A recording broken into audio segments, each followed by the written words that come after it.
ಸರಳತೆಗೆ ಮತ್ತೊಂದು ಹೆಸರು ಅಂತ ಅಂದರೆ ಅದು ದೊಡ್ಡ ಮನೆ. ಆ ದೊಡ್ಡ ಮನೆ ಕುಡಿಯ ಹುಡುಗ ಈಗ ಒಂದು ಸರಳ ಪ್ರೇಮ ಕಥೆಯೊಂದಿಗೆ ಸರಳವಾಗಿ ಬರ್ತಿದ್ದಾರೆ. ಸೊ ವಿನಯ್ ರಾಜ್ಕುಮಾರ್ ಅವರು ನಮ್ಮ ಜೊತೆ ಇದ್ದಾರೆ. ಅವ್ರನ್ನ ಮಾತಾಡ್ಸೋಣ. ಹಾಯ್ ವಿನಯ್, ಹೇಗಿದ್ದೀರಾ? ಚೆನ್ನಾಗಿದ್ದೀನಿ. ನೀವು? ನಾನು ತುಂಬ ಚೆನ್ನಾಗಿದ್ದೀನಿ. ತುಂಬ ದಿನಗಳ ನಂತರ ಸಿಕ್ಕಿದ್ದೀರಾ. ಒಂದು ಒಳ್ಳೆ ಲವ್ ಸ್ಟೋರಿಯೊಂದಿಗೆ ಕಮ್ಬ್ಯಾಕ್ ಮಾಡಿದ್ದೀರಾ ಸಿನಿಮಾ ಇಂಡಸ್ಟ್ರಿಗೆ. ಸೊ ಸಿಕ್ಕಾಪಟ್ಟೆ ಕ್ಯೂರಿಯಾಸಿಟಿ ಕ್ರಿಯೇಟ್ ಮಾಡಿದೆ. ಅಂದರೆ ಸಖತ್ ಸಿಂಪಲ್ಲಾಗಿ ನಿಮ್ಮ ಫ್ಯಾಮಿಲಿ ಅಂದರೆ ಸಿಂಪ್ಲಿಸಿಟಿಗೆ ಮತ್ತೊಂದು ಹೆಸರು. ಸೊ ಈ ಒಂದು ಸ್ಟೋರಿ ನೋಡ್ತಿದ್ರೆ ಅಫ್ಕೋರ್ಸ್ ವಿನಯ್ ಅವರು ಕೂಡ ಸಿಂಪಲ್ಲು ಸಕ್ಕದಾಗಿರೋ ಒಂದು ಸ್ಟೋರಿ ಮಾಡಿದ್ದಾರೆ, ಲವ್ ಸ್ಟೋರಿ ಅಂತ ಅನ್ನಿಸ್ತಿದೆ. ಸೊ ಏನು ಹೇಳ್ತೀರಿ ಸಿನಿಮಾ ಬಗ್ಗೆ? ಸಿನಿಮಾ ಬಗ್ಗೆ ಏನು ಹೇಳಬೇಕು ಅಂದರೆ ಇದೊಂದು ಒಳ್ಳೆ ಲವ್ ಸ್ಟೋರಿ. ಆಮೇಲೆ ಲವ್ ಸ್ಟೋರೀಸ್ ಹೆಂಗಂದರೆ ಲವ್ ಸ್ಟೋರೀಸ್ ನೋಡಿದಾಗ ನಿಮ್ಗೆ ಯಾವಾಗಲೂ ಒಂದು ಸಮಾಧಾನ ಸಿಗುತ್ತೆ, ಒಂದು ಖುಷಿ ಸಿಗುತ್ತೆ, ಒಂದು ತೃಪ್ತಿ ಆಗುತ್ತೆ. ಆಮೇಲೆ ಲವ್ ಸ್ಟೋರಿ ಯಾವಾಗ ಬೇಕಾದ್ರೂ ನೋಡ್ಬೋದು. ಸೊ ಯಾವಾಗಲೂ ಏನಂದರೆ ಏನೇ ಲವ್ ಸ್ಟೋರಿಗೆ ಹೋದ್ರೂ ನಿಮಗೆ ಒಂದು ಒಳ್ಳೆ ಫೀಲಿಂದ ಆಚೆ ಬರ್ತೀರ. ಸೊ ಒಂಥರ ಫೀಲ್ ಗುಡ್ ಮೂವೀಸ್ ಅಂತ ಹೇಳ್ತಾರೆ. ಸೊ ಅದರಿಂದ ನಮ್ಮ ಸಿನಿಮಾದಲ್ಲೂ ಅದಿದೆ. ಆಮೇಲೆ ಸಾಕಷ್ಟು ಜೊತೆಗೆ ಒಂದಷ್ಟು ಸುನಿಯವರ ರೈಟಿಂಗ್ ಇರ್ಬೋದು, ಅವರ ಕಾಮಿಡಿ ರೈಟಿಂಗ್ ಇರ್ಬೋದು. ಆಮೇಲೆ ಒಂದು ಒಳ್ಳೆ ಸಪೋರ್ಟ್ ಕಾಸ್ಟ್ ಇದೆ. ನಮ್ಮ ರಾಜೇಶ್ ನಟ್ರಂಗ್ ಅವ್ರು ಮಾಡಿದ್ದಾರೆ. ಆಮೇಲೆ ಏನೋ ಸರ್ಪ್ರೈಸ್ ರೋಲ್ಸ್ ಬೇರೆ ಇದೆ ನಮ್ಮ ಯಾವುದಾದ್ರು ನಮ್ಮ ಮೂವಿಯಲ್ಲಿ. ಸೊ ನಂದಲ್ಲ ಅಂದರೆ ಬೇರೆ ಸರ್ಪ್ರೈಸ್ ಕ್ಯಾರೆಕ್ಟರ್ಸ್ ಇದೆ, ಅಲ್ಲಿ ರಿವೀಲ್ ಆಗುತ್ತೆ. ಆಮೇಲೆ ತುಂಬ ಟ್ವಿಸ್ಟ್ ಆ್ಯಂಡ್ ಟರ್ನ್ಸ್ ಇದೆ. ಲವ್ ಸ್ಟೋರಿ ಆದ್ರೂ ನಿಮಗೆ ಲಾಸ್ಟ್ವರೆಗೂ ಒಂಥರ ಕುತೂಹಲ ಕ್ರಿಯೇಟ್ ಮಾಡುತ್ತೆ ಈ ಸಿನಿಮಾ. ನಿಮ್ಮ ನೇಮು ಈ ಸಿನಿಮಾದಲ್ಲಿ ತುಂಬ ಯುನೀಕ್ ಆಗಿದೆ. ಅತಿಶಯ್ ಅಲ್ಲ? ಅಷ್ಟೊಂದು ಅತಿ ಮಾಡ್ತೀರಾ ಸಿನಿಮಾದಲ್ಲಿ? ಅತಿಶಯ್ ಇದರಲ್ಲಿ ಅದೇನು ಮೇನ್ ನಮ್ಮ ಕ್ಯಾರೆಕ್ಟರ್ಸ್ ಅತಿಶಯ್, ಮಧುರ, ಆಮೇಲೆ ಅನುರಾಧ ಅಂತ 3 ಕ್ಯಾರೆಕ್ಟರ್ಸು. ಸೊ ಈ 3 ಕ್ಯಾರೆಕ್ಟರ್ಸ್ ಮಧ್ಯದಲ್ಲಿ ಸ್ಟೋರಿ ರಿವಾಲ್ವ್ ಆಗುತ್ತೆ. ಬಟ್ ಇದನ್ನ ಒಂದು ಟ್ರಯಾಂಗಲ್ ಲವ್ ಸ್ಟೋರಿ ಅಂತಲೂ ಹೇಳೋಕ್ಕಾಗಲ್ಲ. ಸೊ ಇದೊಂಥರ ತುಂಬ ಕಷ್ಟ ಎಕ್ಸ್ಪ್ಲೇನ್ ಮಾಡೋಕ್ಕೆ ಯಾವ ಥರ ಲವ್ ಸ್ಟೋರಿ ಅಂತ, ಕಾಂಪ್ಲಿಕೇಟೆಡ್. ಬಟ್ ಎಂಡಲ್ಲಿ ಒಂದು ಸಿಂಪಲ್ಲಾಗಿ ಒಂದು ಒಳ್ಳೆ ಕ್ಲೈಮ್ಯಾಕ್ಸು. ಇಡೀ ಸಿನಿಮಾ ಒಟ್ಟಿಗೆ ಬರುತ್ತೆ ಕೊನೆಗೆ. ಆಮೇಲೆ ಈ ಸಿನಿಮಾದಲ್ಲಿ 2 ಕ್ಲೈಮ್ಯಾಕ್ಸ್ ಇದೆ. ಸೊ ಫಸ್ಟ್ ಕ್ಲೈಮ್ಯಾಕ್ಸ್ ಆದಮೇಲೆ ಇನ್ನೊಂದು ಕ್ಲೈಮ್ಯಾಕ್ಸ್ ಇದೆ. ಸೊ ಯಾರೂ ಸೆಕೆಂಡ್ ಕ್ಲೈಮ್ಯಾಕ್ಸ್ನ ಮಿಸ್ ಮಾಡಬಾರ್ದು. ಅಂದರೆ 2 ಕ್ಲೈಮ್ಯಾಕ್ಸ್ ಅಂತ ಅಂದರೆ ಆಡಿಯನ್ಸ್ಗೆ ಬಿಟ್ಬಿಟ್ಟಿದ್ದೀರಾ, ಯಾವುದಾದ್ರೂ ಕ್ಲೈಮ್ಯಾಕ್ಸ್ ನೀವೇ ಮಾಡ್ಕೊಳ್ಳಿ ಅಂತ? ಅಂದರೆ ಈ ಥರ ಸಿನಿಮಾಗಳು ಬಂದಿದೆ ಕ್ಲೈಮ್ಯಾಕ್ಸ್ ಇಲ್ಲ ಅಂದರೆ ಒಂದು ಎಂಡಿಂಗ್ ಇದೆ, ಆಮೇಲೆ ನೆಕ್ಸ್ಟ್ ಇನ್ನೊಂದು ಸೂಪರ್ ಎಂಡಿಂಗ್ ಥರ. ಅಂದರೆ 2 ಎಂಡಿಂಗೆ. ಸೊ ನೀವು ಚೂಸ್ ಮಾಡ್ಕೊಳ್ಳಿ ಅಂತ ಇಲ್ಲ, 2 ಎಂಡಿಂಗ್ ಇದೆ. ಅಂದರೆ ಒಂದು ಎಂಡಿಂಗ್ ಮುಗ್ದು ಸಿನಿಮಾ ಅದು ಟೈಟ್ಲ್ ಎಲ್ಲ ಬಂದಮೇಲೆ ಇನ್ನೊಂದು ಎಂಡಿಂಗ್ ಬರುತ್ತೆ. ನಿಮ್ಮ ಕ್ಯಾರೆಕ್ಟರ್ ಇಂಟ್ರೋ ಟೀಸರ್ ನೋಡಿದಾಗ ನನಗೆ ಕ್ಯೂರಿಯಾಸಿಟಿ ಅಂತ ಅನಿಸಿದ್ದು, ಸಿಂಪತಿಗೋಸ್ಕರ ದುಡ್ಡು ಇಸ್ಕೊಳ್ತೀರಾ. ಸೊ ನೀವು ರಿಯಲ್ ಲೈಫಲ್ಲಿ ನಿಮ್ಮ ತಂದೆ ರಾಘಣ್ಣ ಹತ್ರ ಸಿಂಪತಿಗೋಸ್ಕರ ಏನಾದರೂ ದುಡ್ಡು ಇಸ್ಕೊಂಡಿರೋದು, ಆ ಥರ ಏನಾದರೂ ಸಿಚುವೇಶನ್ಸ್ ಇದೆಯಾ? ಇಲ್ಲ, ಇದು ಆ್ಯಕ್ಚುಲಿ ಸಿಂಫನಿ ಅಂತ. ಸಿಂಫನಿ ಅಂದರೆ ಏನಂದರೆ, ಈಗ ಒಂದು ಸಾಂಗ್ ಮಾಡಿದಾಗ ಜೊತೆಗೆ ಪರ್ಕ್ಯೂಷನ್ಸು ಬೇರೆಗಳ ಒಂದಷ್ಟು ಇನ್ಸ್ಟ್ರೂಮೆಂಟ್ಸ್ ಇಟ್ಕೊಂಡು ತಿರ್ಗಾ ಲೈವ್ ರೆಕಾರ್ಡಿಂಗ್ ಮಾಡ್ತಾರೆ. ಸೊ ಅದಕ್ಕೆ ಸಿಂಫನಿ. ಬಟ್ ನಮ್ಮ ಡ್ಯಾಡಿನೂ ಸಿಂಪತಿಗೆ ಅಂತ ಹೆಸರಲ್ಲಿ ದುಡ್ಡು ಕೊಟ್ಟಿರ್ತಾರೆ. ಇಸ್ಕೊಂಡಿದ್ದೀನಿ. ದೆನ್ ಇನ್ನೊಂದು ಕ್ಯಾರೆಕ್ಟರ್ ಇಂಟ್ರೋ ಟೀಸರಲ್ಲಿ ಒಂದು ಮಾತು ಹೇಳ್ತೀರಾ, ಅಂದರೆ ನನ್ನ ವಾಯ್ಸ್ನ ಫೀಲ್ ಮಾಡೋ ಹುಡುಗಿ ಬೇಕು ನನಗೆ ಅಂತ ಹೇಳ್ಬಿಟ್ಟು. ಸೊ ವಿನಯ್ ಅವ್ರಿಗೆ ಅವ್ರ ಹುಡುಗಿ ಹೇಗಿರಬೇಕು ಆ್ಯಕ್ಚುಲಿ? ಅವರ ಡ್ರೀಮ್ ಗರ್ಲು, ಅದರ್ವೈಸ್ ಮದುವೆ ಆಗೋ ಹುಡುಗಿ ಹೇಗಿರಬೇಕು? ನಾನೇನು ನಂಬ್ತೀನಿ ಅಂದರೆ, ಈ ಥರ ಹೇಗಿರಬೇಕು ಅಂತ ಕಲ್ಪನೆ ಮಾಡ್ಕೊಳ್ಬಾರ್ದು ಅಂತ ಮನಸ್ಸಲ್ಲಿ. ಸೊ ಒಂದ್ಸಲಿ ಕಲ್ಪನೆ ಮಾಡಿದ್ರೆ ನಾವು ಬರೀ ಅದನ್ನು ಹುಡುಕ್ತಾ ಇರ್ತೀವಿ. ಸೊ ಅದಕ್ಕಿಂತ ಚೆನ್ನಾಗಿರೋದು ಎಷ್ಟೊಂದು ಜನನ ನೋಡ್ತೀವಿ, ಮೀಟ್ ಮಾಡ್ತೀವಿ. ಬಟ್ ನಾವು ಒಂದು ಕಲ್ಪನೆಯಲ್ಲೇ ಒಳಗಾಗ್ಬಿಟ್ರೆ ಅದನ್ನೇ ಹುಡ್ಕೊಂಡು ಹೋಗ್ತೀವಿ. ಸೊ ನನ್ನ ಪ್ರಕಾರ ಅದಕ್ಕೆ ನಾನು ಆ ಥರ ಯಾವುದೇ ಕಲ್ಪನೆಗಳು ಮಾಡ್ಕೊಳಲ್ಲ, ಹೀಗಿರಬೇಕು ಆಗಿರಬೇಕು ಅಂತ. ಹಿಂಗಾದರೂ ಮನ್ಸಿಗೆ ಇಷ್ಟ ಆಗಬೇಕು, ಆ ಕ್ಷಣದಲ್ಲಿ ಖುಷಿ ಆಗಬೇಕು. ದೆನ್ ನೀವು ಈ ಸಿನಿಮಾದಲ್ಲಿ ಮ್ಯೂಸಿಕ್ ಡೈರೆಕ್ಟರ್ ಆಗೋ ಡ್ರೀಮ್ ಅನ್ನೋ ಒಂದು ಮಾತಿದೆ. ಸೊ ನಾನು ಮ್ಯೂಸಿಕ್ ಡೈರೆಕ್ಟರ್ ಆಗಬೇಕು ಅಂತ. ನಿಮ್ಮ ಫ್ಯಾಮಿಲಿಯಲ್ಲಿ ಎಲ್ಲರೂ ಕೂಡ ಸಿಂಗರ್ಸು. ಸೊ ನೀವು ಇನ್ನೂ ಬಾಕಿ, ನೀವು ಯಾವಾಗ ಸಿಂಗರ್ ಆಗ್ತೀರಾ? ನೀವು ಆಡ್ತೀರಾ? ನಮಗೆ ಗೊತ್ತಿಲ್ವಾ ಅದು ಹೇಗೆ ಏನು ಅಂತ? ಜೊತೆಗೆ ಈ ಒಂದು ನಿಮ್ಮ ಫ್ಯಾಮಿಲಿಯಲ್ಲಿ ಒಂದು ಆ್ಯಕ್ಟರು ಜೊತೆಗೆ ಸಿಂಗಿಂಗ್ ಎಲ್ಲವೂ ಜೊತೆಯಲ್ಲೇ ಬಂದಿದೆ, ಅದ್ರ ಬಗ್ಗೆ ಹೇಳೋದಂದರೆ? ನಂಗೆ ಮ್ಯೂಸಿಕ್ ಅಂದರೆ ತುಂಬ ಇಷ್ಟ. ಫ್ಯಾಮಿಲಿಯಲ್ಲೂ ಎಲ್ಲರಿಗೂ ಮ್ಯೂಸಿಕ್ ಇಷ್ಟ. ಆ್ಯಕ್ಚುಲಿ ಮ್ಯೂಸಿಕ್ ಇಷ್ಟ ಇಲ್ಲದೇ ಇರೋರೇ ತುಂಬ ಕಮ್ಮಿ ಅನಿಸುತ್ತೆ. ನಾನಂತೂ ಮೀಟೇ ಮಾಡಿಲ್ಲ. ಸೊ ನನಗೆ ಮ್ಯೂಸಿಕ್ ಇಷ್ಟ, ನನಗೂ ಹಾಡೋಕ್ಕೂ ತುಂಬ ಇಷ್ಟ. ಸೊ ನಾನು ಹಾಡು ಕ್ಲೀನಾಗಿ ಕಲ್ತು ಟ್ರೈನ್ ಮಾಡಿ ಒಂದಿನ ಹಾಡ್ತೀನಿ. ಓಕೆ. ಈ ಒಂದು ಸರಳ ಪ್ರೇಮ ಕಥೆ ಅಂತ ಅಂದಾಗ ನಿಮ್ಮ ಫ್ಯಾಮಿಲಿಯಲ್ಲಿ ಎಲ್ಲರೂ ಸಿಂಪ್ಲಿಸಿಟಿ.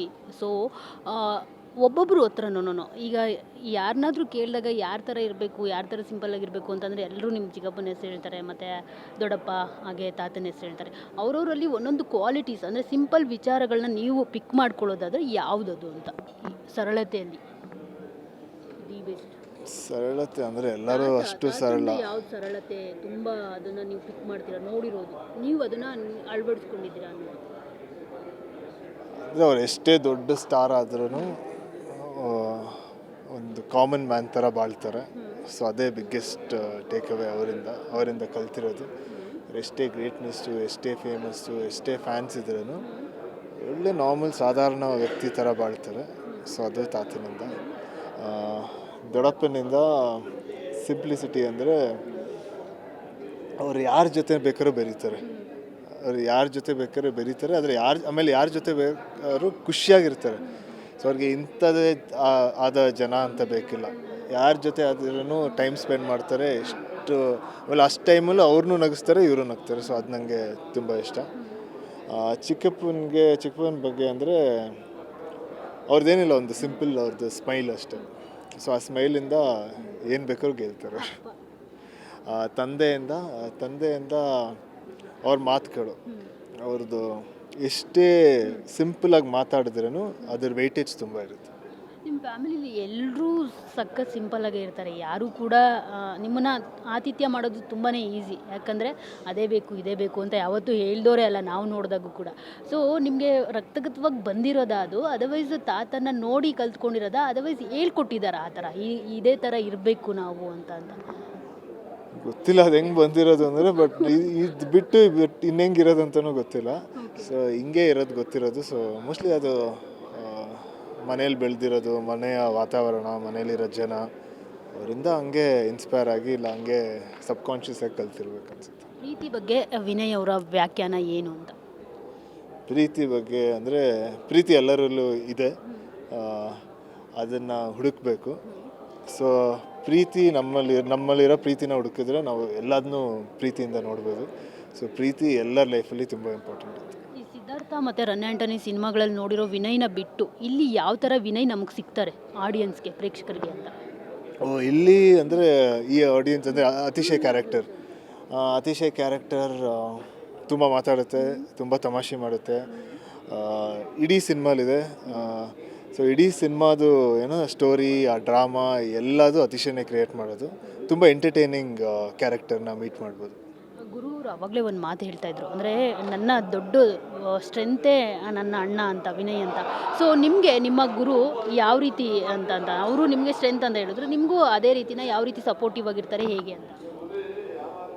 ಗುರು ನನಗೆ ತುಂಬ ಸಪೋರ್ಟಿವ್. ಈಗಂತಲ್ಲ, ಮೊದಲಿಂದನೂ ನನ್ನ ಸಿನಿಮಾ ಬಂದಾಗ, ಇಲ್ಲ ನನ್ನ ಸಿನಿಮಾ ಇಂಡಸ್ಟ್ರಿಗೆ ಜಸ್ಟ್ ಕಾಲಿಟ್ಟಾಗ, ಸೊ ತುಂಬ ಸಪೋರ್ಟಿವ್ ಆಗಿ, ಯಾವಾಗಲೂ ಸಪೋರ್ಟಿವ್ ಆಗಿರ್ತಾನೆ, ಯಾವಾಗಲೂ ಜೊತೆಗೆ ಇರ್ತಾನೆ. ಇವತ್ತು ಗುರುನು ಆ ಥರ ಹೇಳ್ದಾಗ ಕೇಳಿ ತುಂಬ ಖುಷಿ ಆಯಿತು. ಬಟ್ ಅದು ಯಾವಾಗಲೂ ಹೇಳ್ತಾರೆ, ಇಬ್ಬರು ಅಣ್ಣ ತಮ್ಮದ್ರು ಅಂದರೆ ಹಂಗೆ ಇರಬೇಕಲ್ಲ, ಇಬ್ಬರು ಜೊತೆಗಿರ್ಬೋದು. ಆಮೇಲೆ ಒಂದು ಸಿನಿಮಾ ಇವಾಗ ರಿಲೀಸ್ ಆಗ್ತಿದೆ ಮಾರ್ಚ್ 28ಕ್ಕೆ. ತುಂಬ ಖುಷಿ ಆಗ್ತಿದೆ. ನಾನು ಫ್ಯಾನ್ಸ್ ಎಲ್ಲರೂ ಹೆಂಗೆ ಕಾಯ್ತಿದ್ದಾರೆ ಅದೇ ರೀತಿ ನಾನು ಕಾಯ್ತಾ ಇದ್ದೀನಿ. ಸೊ 28ಕ್ಕೆ ಒಂದು ಸಿನಿಮಾ ನೋಡೋಕ್ಕೂ ಅಷ್ಟೇ ಕುತೂಹಲದಿಂದ ಕಾಯ್ತಿದ್ದೀನಿ. ನೀವು ಅವಾಗಲೇ ಹೇಳ್ತಾ ಇದ್ದೀವಿ ತುಂಬ ಟಾಕಟಿವ್ ನನ್ನ ಕ್ಯಾರೆಕ್ಟರ್ ಅಂತ, ಡೆಡ್ ಆಪೋಸಿಟು ನಿಮ್ಮ ರಿಯಲ್ ವ್ಯಕ್ತಿತ್ವಕ್ಕೆ. ತುಂಬಾ ಅಂದರೆ ನೀವು ಯಾರ ಜೊತೆನೂ ಮಾತಾಡಲ್ಲ ಅಷ್ಟಾಗಿ, ಅಂದರೆ ನಿಮ್ಮ ಕ್ಲೋಸ್ ಇರೋರ ಜೊತೆ ಮಾತಾಡ್ತೀರೇನೋ ನಮಗೆ ಗೊತ್ತಿಲ್ಲ.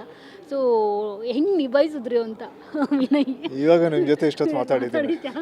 ಸೊ ಕ್ಯಾರೆಕ್ಟರ್ ಇದ್ದರೆ ಮಾತಾಡ್ತೀನಿ, ಇಲ್ಲಾಂದರೆ ನಂಗೆ ಒಂದು ಸ್ವಲ್ಪ ಸೈಲೆನ್ಸ್ ತುಂಬ ಇಷ್ಟ. ಅದಕ್ಕೋಸ್ಕರ ಮಾತಾಡೋಕ್ಕಾಗಲ್ಲ ಅಂತಲ್ಲ, ಮಾತಾಡ್ಬೋದು, ಬಟ್ ನನಗೆ ಮಾತಾಡೋಕ್ಕೆ ಅಷ್ಟು ಇಷ್ಟ ಆಗಲ್ಲ. ಸಿಂಪಲ್ ಸುನಿ ಅವ್ರ ಜೊತೆ ವರ್ಕ್ ಮಾಡಿದಂಥ ಎಕ್ಸ್ಪೀರಿಯನ್ಸ್ ಅದ್ರ ಬಗ್ಗೆ ಎಲ್ಲ ಹೇಳೋದು? ಸಿಂಪಲ್ ಸುನಿ ಅವ್ರ ಜೊತೆ ವರ್ಕ್ ಮಾಡಿರೋ ಎಕ್ಸ್ಪೀರಿಯನ್ಸ್ ಅಂದರೆ ತುಂಬ ಚೆನ್ನಾಗಿತ್ತು. ಸಿಂಪಲ್ ಆಗಿತ್ತು, ಬಟ್ ಸಾಕಷ್ಟು ಕಲಿತೆ, ಒಳ್ಳೆ ಎಕ್ಸ್ಪೀರಿಯನ್ಸ್ ಸಿಕ್ತು. ನಮಗೆ ಕಾಮಿಡಿ ಎಕ್ಸ್ಪ್ಲೋರ್ ಮಾಡೋಕ್ಕೆ ತುಂಬ ಹೆಲ್ಪ್ ಮಾಡಿದ್ರು. ಅದು ಸಕ್ಕರೆ ಇಷ್ಟ ಆಯಿತು. ಜೊತೆಗೆ ನೀವು ಬೇರೆ ಕಡೆ ಎಲ್ಲ ಹೋಗಿದ್ರಿ, ದಾವಣಗೆರೆ ಸುತ್ತಮುತ್ತ ಎಲ್ಲ ಹೋಗಿದ್ರಿ ನೀವು. ಅಲ್ಲಿ ನಿಮಗೆ ಯಾವ ರೀತಿ ರಿಸೀವ್ ಇತ್ತು ವಿನಯ್? ಬಿಕಾಸ್ ನೀವು ಅಣ್ಣವರ ಮೊಮ್ಮಗ ಅಂದಾಗ ಸಪ್ರೇಟ್ ಪ್ರೀತಿನೇ ಸಿಗುತ್ತೆ ನಿಮಗೆ. ಸೊ ನೀವೆಲ್ಲೂ ಹೋಗಿಲ್ಲ ಅಂತ ಅನ್ಸುತ್ತಲ್ವಾ ಈ ರೀತಿ ರಸ್ತೆಗಳಲ್ಲಿ ಓಡಾಡಿ ರೋಡ್ ಶೋ ಅಂತೆ ಆ ಥರ ಪ್ರಚಾರ ಮಾಡಿರೋವಂಥದ್ದು ಮಾಡಿಲ್ಲ. ಸೊ ಈ ಅನುಭವ ಏನು ಕಲಿಸ್ತು ನಿಮಗೆ? ಎಷ್ಟು ಎಕ್ಸ್ಪೀರಿಯನ್ಸ್ ಹೇಗಿತ್ತು ಅಂತ? ಅದೇ ಪ್ರತಿ ಊರಿಗೂ ಹೋಗಿದ್ದೀವಿ ನಾವು. ಹುಬ್ಳಿ, ದಾವಣಗೆರೆ, ಬೆಳಗಾಮು, ಧಾರವಾಡ, ಆಮೇಲೆ ಮೈಸೂರು, ಮಂಡ್ಯ, ರಾಮನಗರ, ಎಲ್ಲ ಕಡೆ ಹೋಗಿ ಬಂದ್ವಿ. ಎಲ್ಲ ಕಡೆ ತುಂಬ ಒಳ್ಳೆ ರೆಸ್ಪಾನ್ಸ್ ಇತ್ತು. ತುಂಬ ಜನ ಸಾಕಷ್ಟು ಪ್ರೀತಿ ಕೊಟ್ಟರು. ತುಂಬ ಜನ ಬಂದಿದ್ದರು ಮೀಟ್ ಮಾಡೋಕ್ಕೆ, ಮಾತಾಡಿಸಿದ್ರು. ಆಮೇಲೆ ಅವರು ನಮ್ಮ ಮನೆ ಅಂದರೆ ನಮ್ಮ ಮನೆ ಮೇಲಿರೋ ಪ್ರೀತಿನ ಬಗ್ಗೆ ಹೇಳಿದ್ರು, ಹಂಚ್ಕೊಂಡ್ರು. ತುಂಬ ಖುಷಿ ಆಗುತ್ತೆ. ಸೊ ಅದು ಅದಕ್ಕೆ ಬೆಲೆನೇ ಕಟ್ಟೋಕ್ಕಾಗಲ್ಲ. ನಿಮ್ಮ ಮನೆ ಬಗ್ಗೆ ಇಡೀ ಕನ್ನಡಿಗರ ಪ್ರೀತಿ ಇದೆ. ಅದು ನಿಮ್ಗೇನಾದರೂ ಅದು ಜವಾಬ್ದಾರಿ ನಿಮಗೆ ಜಾಸ್ತಿ ಅಂತ ಅನ್ಸುತ್ತಾ, ಹೊರೆ ಜಾಸ್ತಿ ಅಂತ ಅನ್ಸುತ್ತಾ, ಅದು ಪ್ರೀತಿ ತೋರಿಸೋವಾಗ ಜನಗಳು ಅದನ್ನು ಅಂದರೆ ನಿಭಾಯಿಸ್ಕೊಂಡು ಹೋಗಬೇಕಲ್ಲ ಅದಕ್ಕೆ ಅಂತ? ಈಗ ಮೇನ್ ಇರೋದು ಬಂದ್ಬಿಟ್ಟು ಒಳ್ಳೆ ಮನುಷ್ಯನಾಗಿರಬೇಕು. ಸೊ ಅದೇ ಮೇನ್ ರೆಸ್ಪಾನ್ಸಿಬಿಲಿಟಿ ಅನಿಸುತ್ತೆ. ಅದು ಎಲ್ಲ ಆ್ಯಕ್ಟರ್ದು, ಎಲ್ಲ ಅದೇ ಸೆಲೆಬ್ರಿಟಿದು. ಸೊ ಇಷ್ಟು ಜನ ನಿಮ್ಮನ್ನ ಪ್ರೀತಿ ಮಾಡ್ತಿದ್ರೆ ನೀವು ಒಳ್ಳೆ ಮನುಷ್ಯನಾಗಿರಬೇಕು. ಯಾಕಂದರೆ ಅವರು ಅದರಿಂದ ತುಂಬ ಅವ್ರು ಇನ್ಸ್ಪೈರ್ ಆಗ್ತಾರೆ ನಮ್ಮಿಂದ. ಅದಿಲ್ಲದೆ ಅವ್ರು ಇನ್ನೊಂದೇನೆಂದರೆ ಅವ್ರು ಅಷ್ಟು ಪ್ರೀತಿ ಕೊಡ್ತಾರಲ್ಲ, ಸೊ ನಾವು ಒಳ್ಳೆಯವರೇ ಆಗಿರ್ತೀವಿ. ಸೊ ಫೈನಲಿ ನಾಳೆನೂ ಸಿನಿಮಾ ರಿಲೀಸ್ ಆಗ್ತಾ ಇದೆ ಪೇಯ್ಡು. ಸೊ ನಾಡಿದ್ದು ಸಿನಿಮಾ ರಿಲೀಸ್ ಆಗ್ತಾ ಇದೆ. ಏನು ಹೇಳ್ತೀರಿ ಆಡಿಯನ್ಸ್ಗೆ, ದೊಡ್ಡ ಮನೆ ಅಭಿಮಾನಿಗಳಿಗೆ ಹೇಳೋದಾದ್ರೆ ಏನು? ಎಲ್ಲರೂ ಸಿನಿಮಾ ಫೆಬ್ರವರಿ 8 ರಿಲೀಸ್ ಆಗ್ತಿರದೆ ಎಲ್ಲರೂ ಬಂದು ಈ ಸಿನಿಮಾ ನೋಡಿ. ಎಲ್ಲರಿಗೂ ಸಾಕಷ್ಟು ಸಮಾಧಾನ, ಸಾಕಷ್ಟು ತೃಪ್ತಿ ಈ ಸಿನಿಮಾದಿಂದ ಸಿಗುತ್ತೆ. ಆಮೇಲೆ ಒಂದಷ್ಟು ನಗ್ತೀರ, ಒಂದಷ್ಟು ಅಳ್ಬೋದು. ಆದರೆ ಆರಾಮಾಗಿ ಖುಷಿಯಿಂದ ಥಿಯೇಟ್ರಿಂದ ಆಚೆ ಹೋಗ್ತೀರ. Thank you so much. All the best ನಿಮ್ಮ ಸಿನಿಮಾಗೆ. ಸೊ ನೋಡಿದ್ರಲ್ಲ, ಇದಿಷ್ಟು ವಿನಯ್ ಅವರ ಮಾತು. ಅಂದರೆ ಈ ಒಂದು ಸಿನಿಮಾ ನಿಮ್ಮನ್ನು ನಗಿಸುತ್ತೆ, ಅಳಿಸುತ್ತೆ. ಸೊ ಒಂದು ಎಮೋಷನಲ್ ರೈಡ್ ಅನ್ನೋ ಒಂದು ಮಾತನ್ನು ಅವರು ಹೇಳಿರುವಂಥದ್ದು. ಸೊ ಎಲ್ಲರೂ ಮಿಸ್ ಮಾಡದೆ ಇದೇ ಶುಕ್ರವಾರ ಒಂದು ಸರಳ ಪ್ರೇಮ ಕಥೆಯನ್ನು ನೋಡೋಕ್ಕೆ ತಪ್ಪದೆ ಥಿಯೇಟರ್ಗೆ ವಿಸಿಟ್ ಕೊಡಿ. ಕ್ಯಾಮ್ರಾ ಪರ್ಸನ್ ಗಿರೀಶ್ ಜೊತೆ ಮಂಗಳರಾಜ್ ಗೋಪಾಲ್, TV9 ಬೆಂಗಳೂರು.